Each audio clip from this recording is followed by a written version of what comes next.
Hello, everyone. Welcome to episode 4 of Inspired, a PLTW podcast. We have a really great topic, a very important topic in education and workforce today. We're going to talk about skills, and I'm joined by two remarkable guests, and so we'll just start by asking them to introduce themselves. So, Dorice, we'll start with you.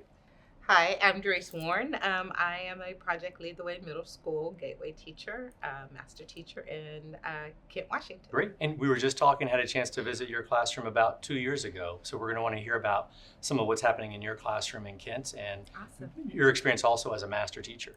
Sounds great. Great. David?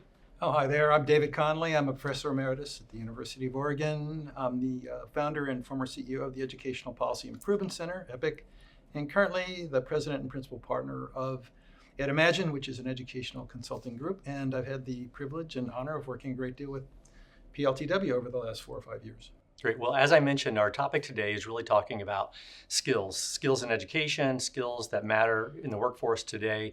This is a very hot topic, as we were just talking a little bit ago about, some of these things come around again, and that's the case with skills. Skills have been around in the workforce and in education for a long time.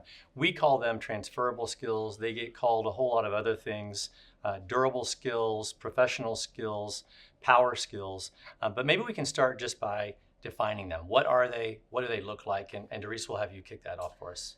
Really, I think that when you look at transferable skills, it's just what it says. But you're looking at something that kids can learn, students are learning in the classroom that directly correlate to their future in the workplace. So it's a matter of being able to do things like communicate well with others, work well in a team, critically think about something, break a problem down in such a way that when they are out in the workplace, they have this step-by-step mentality of how to do things. But just really, I think, 21st century skills, all of those, it's called all of those things, but basically working with teams and being creative and being curious. And those are all basically the transferable skills. How does it differ from some of the other things that you see as a classroom teacher?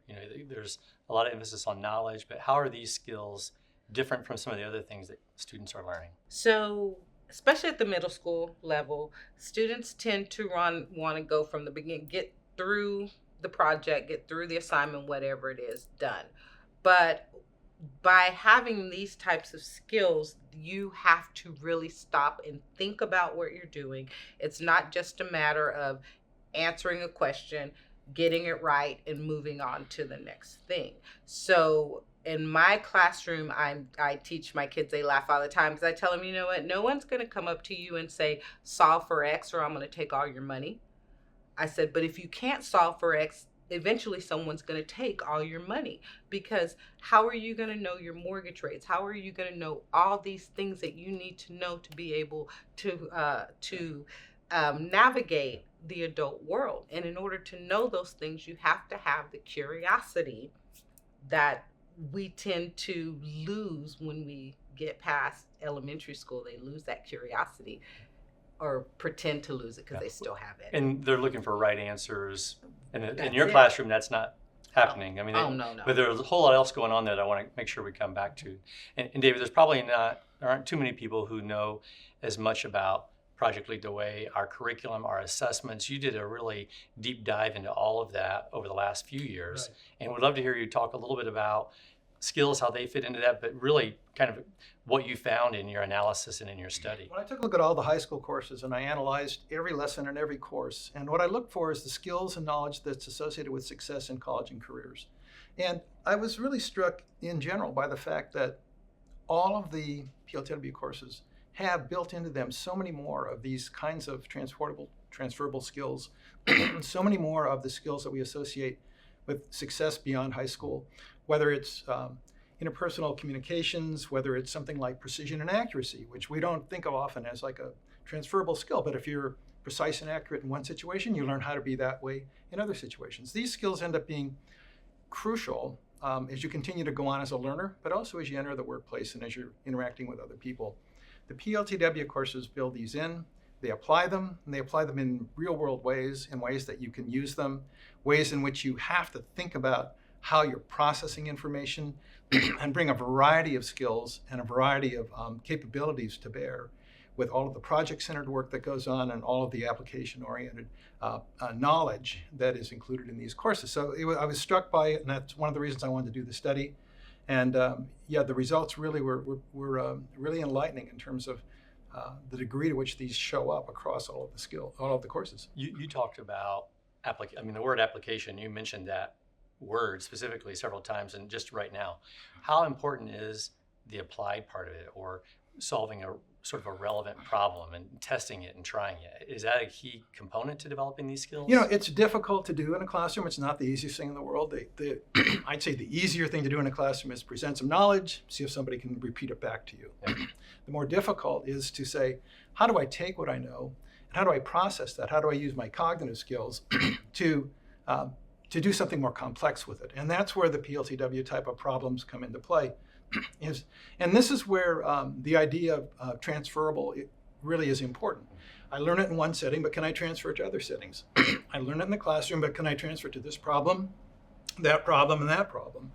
And there's the evidence from cognitive science that suggests that once you can transfer a skill from one area to another, you've really mastered it. Yeah. And if you can't transfer it, if you can only apply it in the classroom, then you probably haven't truly mastered it. What you've only done is sort of incorporated it at a repetitive level, as opposed to what we'd call an executive level, where you can apply it more generally. Well, and that's what we see with a lot of people I talk to, where everyone has navigated school to a certain degree somewhat successfully, and some people have navigated years of extra school, but it's understanding something, a lot of content, quiz, test, that kind of thing, without the application. And so it's not sticky. The learning doesn't stick around with them. It's not transferable, or it's not useful to them when they try to go out into work, into life. And so that's why we really focus on that activity, project, problem-based approach that you saw in your deep dive in the curriculum, right? And it's scaffolded so that students can get that great starting point. They can learn about, through an activity, get ready for something a little bit more challenging in a project. But then really it's that ill-defined problem.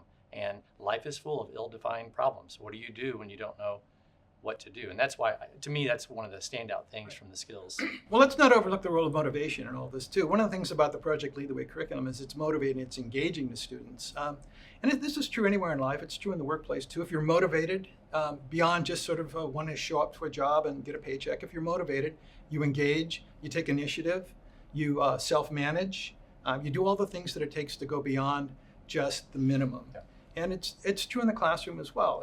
The problems and the projects and the activities that are in the curriculum help build that motivation. That motivation then activates so many of these other skills as well. I mean, that's core to what we do. Is why I see students show up early, stay late. They're interested, they're engaged, and in many cases, we're able to individualize that problem that they're trying to solve to their local community. And all these things that we're talking about, this application of skills, what does that look like in your classroom? So my students know Ms. Warren does not answer questions. What I will do is I will lead them to ask the right questions to get their own answers. So we start out from the beginning looking at knowing that we're going to be working in groups, we're going to be working in teams. We develop those norms, those contracts. How does this look? And we talk about the fact that what we are working on is something that is taking in what you've learned in your math class or what you're working on in science and all of these things. And we're putting it into a real world framework for them to be able to be successful and start to see why we do this, why we learn that. So we start from the beginning with just working in teams, understanding what I expect from them. If you wouldn't turn it into your ELA teacher, don't turn it into me. So I want the spelling correct. I want the math correct. I want you to be able to stand up and do a presentation correctly. We talk about job interviewing, all of that. So we just go through. I have several different Project Lead the Way courses that I teach. So depending whether it's the robotics or whether it's the medical detectives or whatever, we go through and we deep dive into it, and I make them understand. You read as if you're reading a recipe, not as if you're reading a novel, because you have to start. If you can't get through the first activity and build and scaffold and layer, then by the time you get to the end, you're not going to be able to be successful. Well, I love that. And they're becoming more self-directed too, because they know the norm you've established, that you're not going to give them the right answer, and you're not trying to get them to a right answer. The process, that exploration of learning, constructing knowledge right there in the classroom with you, that's powerful. The other thing I love that you said, learning how to work together as part of a team, and you're bringing all these other standards from core academic areas. It's really all comes together as they're working their way through some of those challenges. So, and you see that in 8th grade or middle school, which is a really critical time for young people. And are they starting to, in your classroom, are they starting to get ideas of things that might be interesting to them, like career awareness, career exploration? Yeah, they really are. I don't know if our school has over 40 languages spoken. So we have kids from everywhere, and we have kids from every socioeconomic level. And so a lot of them have never thought that some of these careers and so forth are possible for them. But through what we do with Project Lead the Way, and, past students of mine that I have pictures and all things up of, and they're starting to see and start to realize, oh, well, I could go into this field. And maybe I don't need to have a 4-year degree, but I can go in and I can get an apprenticeship and do this, or I can have an associate's and do this, and I can make a better life for my family. And I tell my students, engineering happens in all languages. I actually teach dual language, English and Espanol también. But I have other students that speak other languages, and we translate it. If you can problem solve in Ukrainian, you can problem solve in English. So it doesn't matter what language you do it in. And it just gives them that win to understand that this is deeper than my English is. I struggle with English. It doesn't matter. You can struggle with English and still hit it out of the ballpark. They're gaining confidence, and then they're getting excited because they see this experience as an opportunity and a path to something else. And we're talking about this a lot as Career Advantage at Project Lead the Way, and it's everything we do from pre-K all the way through 12th grade, exploring careers, becoming aware of them, and then preparing for them. So, David, this is an area where you spend a lot of time looking at workforce of the future. How do we help more young people? And it's not just getting prepared for work, but when you're getting prepared for work and for meaningful careers, you're getting prepared for life and being a contributing member of your community. How are these skills fitting into that exploration and that path for students into great career opportunities? Well, I think at the very beginning, particularly like middle school and high school, a large part of what's going on is students are learning about themselves as people. They're developing their identities. They're developing kind of their sense of what's possible in their lives. And sometimes I think education overlooks that. I think when we focus just on a content outcome without realizing that the students are using this as a means to an end, and that end is understanding themselves better. I mean, if we reflect back to what we were like in high school or middle school and how we struggled to figure out who we were, how we changed identities from one week to the next, a course where you can kind of ground that, where you can, for example, a lot of PLTW courses will have a problem that you have to solve, and then you have to communicate the result, perhaps to a community group or to a city council or something, write a letter. Moving all the way through that process tells you a lot about what you're comfortable with, and it tells you a lot about what you want to do. I think the courses are a great starting point, particularly if students have the opportunity to take more than one course, where if they can take a computer science course and then take one in biomedical sciences and kind of contrast the two to get a feel for, how comfortable am I, working directly with people? Do I really want to work more kind of in the programming environment, or do I want to work more in the applied environment with people? Just making those high-level decisions about what you're comfortable with, particularly as you go middle through high school, is a great starting point. We don't always have to jump right to the end point of, I want to be this exact profession. I think it's fine to sort of take a funnel approach where you're just kind of narrowing it down, moving back and forth and seeing what you're comfortable with. And I think The PLTW experience is a great starting point. It's a great entry point into that process. Yeah. It's interesting. There's an article that I was just looking at recently by Sandra Soberg.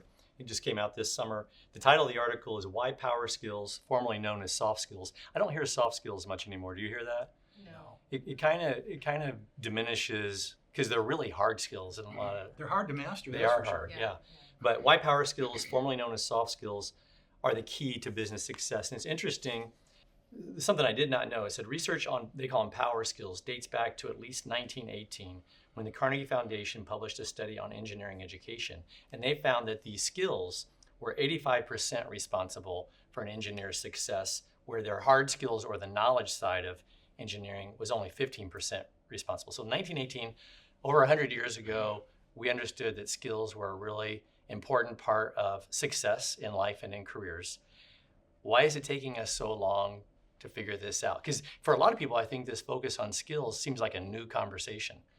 See, and the interesting thing is, in Seattle, right, one of the biggest tech areas there is, a couple of years ago, I did a fellowship, summer fellowship with WABS, Washington Association for Better Schools.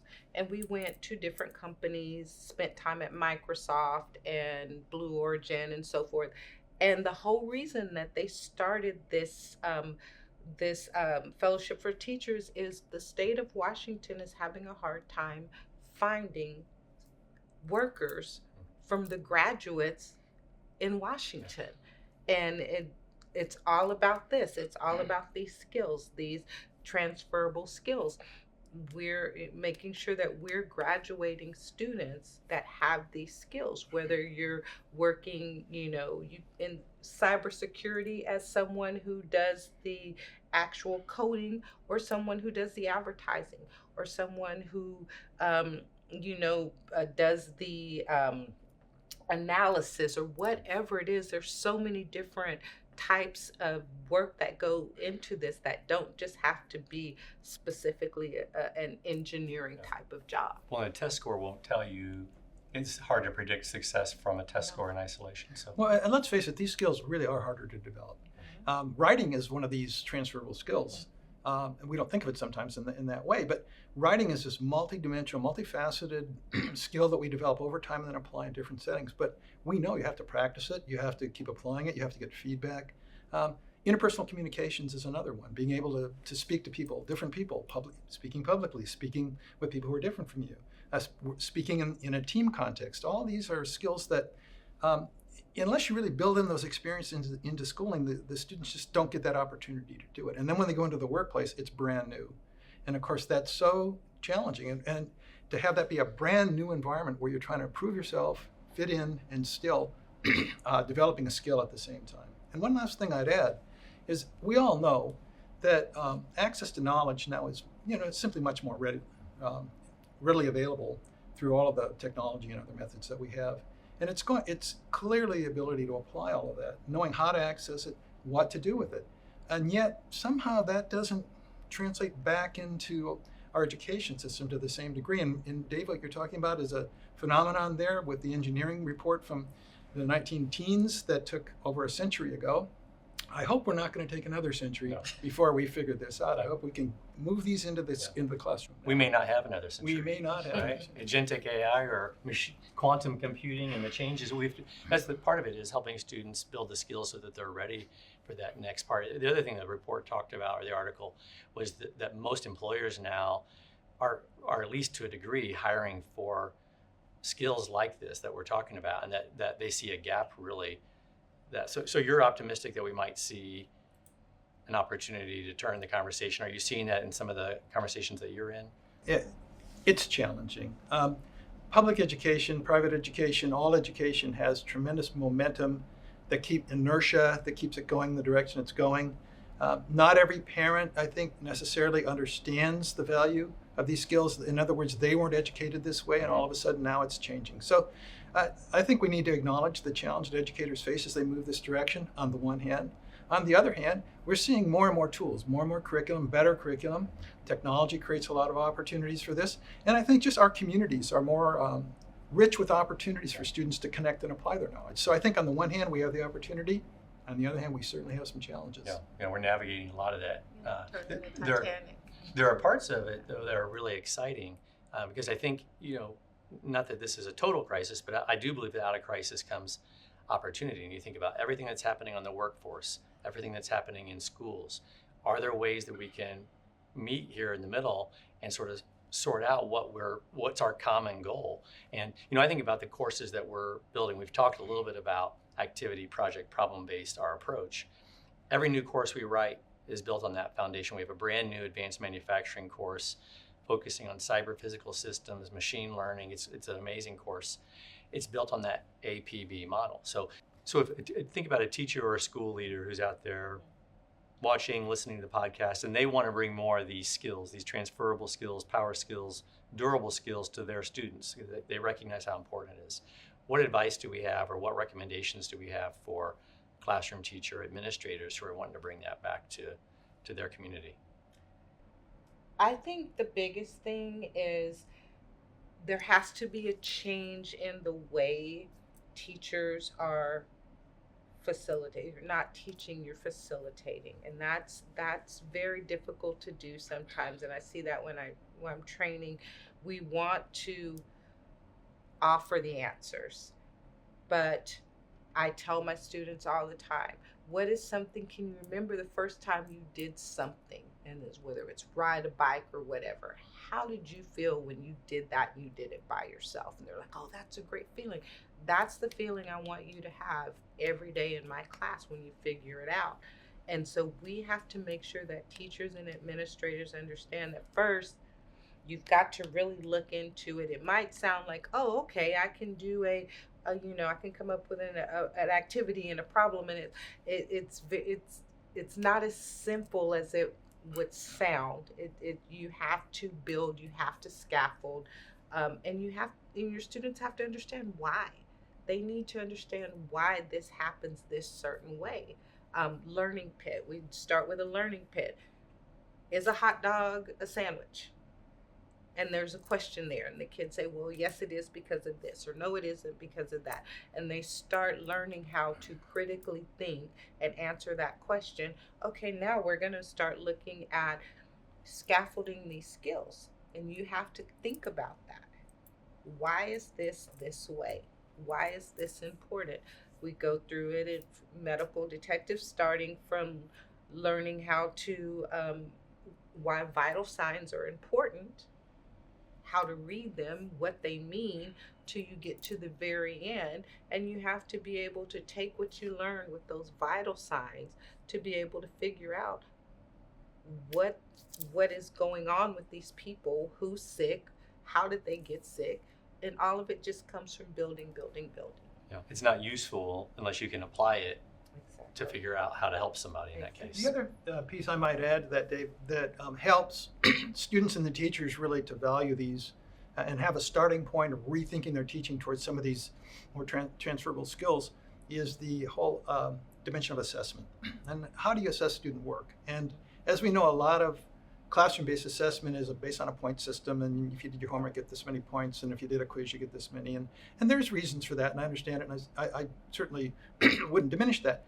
But students need to know that when they do go the extra mile to work on a project and to introduce their own thinking and to pursue resources and to engage in interpersonal communication with others, that's acknowledged through some kind of an assessment system. And there's lots of tools out there. I'm not saying they're all the easiest thing in the world to do. Some of them require some work, certainly. But the result that you get from that is that students know that you as a teacher value these types of skills, and they're more likely then to engage cognitively and spend the time and energy and effort to build them. So I think that's one of the starting points as well. Yeah. And then when you're looking at assessment, the thing is too, again, we're looking at how parents went through school and so forth. I want my child to be a straight A student. Why is my child not earning an A? And that's always the conversation I have to have, is if you start out with an A at the beginning, what is your incentive to keep working and keep learning? So I don't just look at if yes, you answered these questions. How much detail did you give? How much thought did you put into it? And if you don't have that A right at the beginning, then you're going to strive for it. It's going to mean more to you in the end if that's how you're. But for me, when I'm assessing my students, you always have the opportunity to make that a better grade, Sure.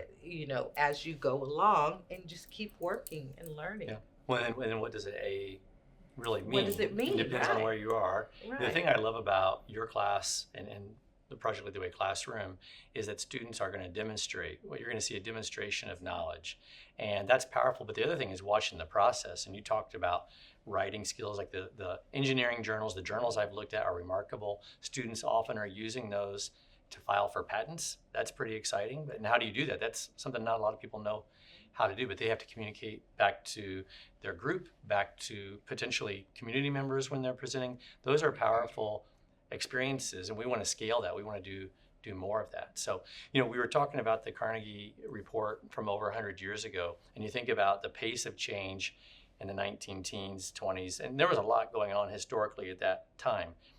It feels like we're in a period of really rapid change, technology-driven change. How do these skills fit in with everything that's happening? And I don't think we've even said AI once so far, but it's not just AI, it's more than that. How do these skills fit in this rapidly changing world that we live in today? Well, I think you can be fairly confident that most of these transferable skills are going to be skills you will need throughout your life. You'll need them to be a community member. You'll need them to be a family member. Interpersonal communication, problem-solving type skills, or problem formulation, figuring out what the problem is, which I think Dorice talked about. Also, is the kind of skill that just won't go away. I mean, the idea that you can somehow go to a computer if you don't know what question you're even asking, and the computer's going to answer it, even with AI. I'm not sure that we want to get there. I think we want to be able to know what problem we're trying to solve, try to engage with that. So all of these types of skills are the skills that inform your life and support you during your life. Will they continue to be useful in the workplace? I mean, no one knows 100% with 100% certainty what the workplace is going to look like in 10, 15 years, Right. on the one hand. On the other hand, it's hard to imagine that you won't still need to know, how to think critically, how to examine data, how to reach conclusions, how to interpret results. I mean, it's hard to believe that we'll have no need for these skills. Yeah. So I think the best we can do is say, what do you need to have a fulfilling life and to be a complete human being, and maybe start there and think about those skills. We've called these skills a lot of different things. I'm hearing them called human skills now that we are thinking about what does it mean to live in an AI-enabled world. So these are really durable, transferable, but in many ways they're human skills. And to me, I think now's a really interesting opportunity, not just for the STEM subjects where we've spent most of our time, but anything about other career areas. But I think this would be a great opportunity for applied humanities, bring more relevance to all the core academic subjects that are being taught in school today. And then I think all this could actually fit together in a really exciting learning experience for students. So that's some of the things that we're thinking about, but also supporting teachers like you who are on the front lines, right? And it's a challenging job, and we're not to the point now where we're using AI, even though most teachers, I think, state that they are using AI, and we know that most students are using AI, but are they using it to shortchange the education process or to supercharge it? And I think it's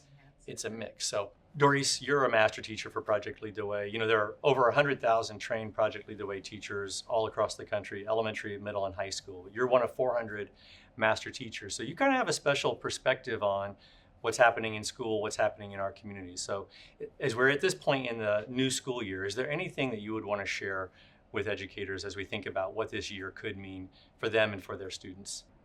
Just know that every day that you go into that classroom, something that you do is going to be important and affect someone. We have the choice whether we affect them positively or whether we affect them negatively. And every day that I walk into my classroom, I just think about, I have the opportunity to see something great come from this child today. If nothing else, in any other class, in my classroom, I want to see something great come from this child today. And I think that over all my students. And inevitably, we have great days and we work hard. And yes, it's challenging, but it's worth it. It's definitely worth it. That's great, absolutely. Well, I can't thank you, Dorice and David, enough for being here and being part of our podcast. This is a really important topic. We're going to be talking about it some more, but I appreciate you sharing your experiences and your expertise with us today. So thank you. And thank you for joining us for episode 4 of Inspired, a Project Lead the Way podcast.